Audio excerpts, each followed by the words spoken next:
There are 300,000 people in the UK right now that are homeless, and there are 4 million people in social housing. We have all got to get together as human beings and resolve this crisis. We know that poorest communities have 20 years less good life expectancy than those living in more economically positive households. We know that poor housing is costing and making additional demands on the NHS.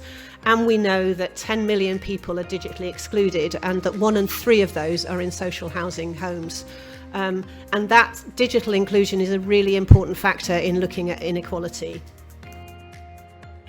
Nearly 1 in 5 adults lack the most basic digital skills, so that's about 10 million people, and 2 million households struggle with affordability of internet access. So UK-wide, this is a really big issue.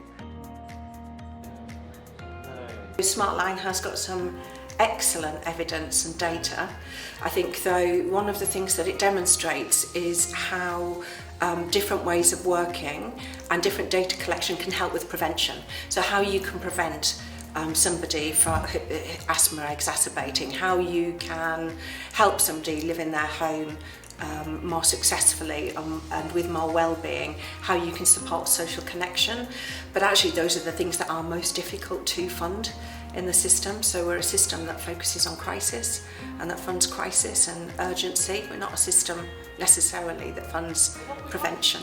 This conference today has really highlighted how technology can start to address some of the myriad of problems that we see in the social housing sector. I mean, we've just seen recently about how mould can really adversely affect people's health, and obviously we've seen some tragic cases in the media recently.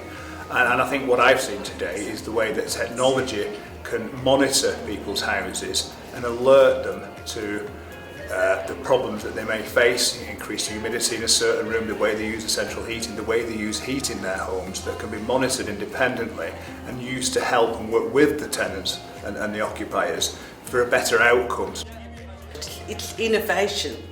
It's also got the sensors in people's homes, which at the start when we were putting them in people's homes, we hoped it would bring a lot of data, and it's actually exceeded our expectations. The level of data and the level of flexibility and intuitiveness the data can give is absolutely amazing, and that's opened the doors to so many possibilities, locally and nationally. There are so many avenues that I'm sure they will, with the support that Cornwall Council have given to this project, that you will see the Smartline footsteps and the Smartline trail throughout numerous services throughout the council. When decision makers are looking to work on a problem, having that clear body of evidence and that clear data collected over a long period of time is vital, and it makes the case so much easier to argue that we need to make these interventions. So the work at the university have done, the work at Smartline have done as well, will be very, very useful for Cornwall Council moving forward in being able to tackle some of these issues that they have within their existing housing stock. I think collaboration is the #1 aspect, because without collaboration there is no way of understanding what the problems are. If we all do things in silos, which was part of my presentation, whether it's technology silos or basically sitting in spreadsheet silos, you've got to collaborate. And I think what obviously Smartline are doing, it's all about bringing disparate systems together and actually comparing and contrasting. It's about collaborating and about sharing information.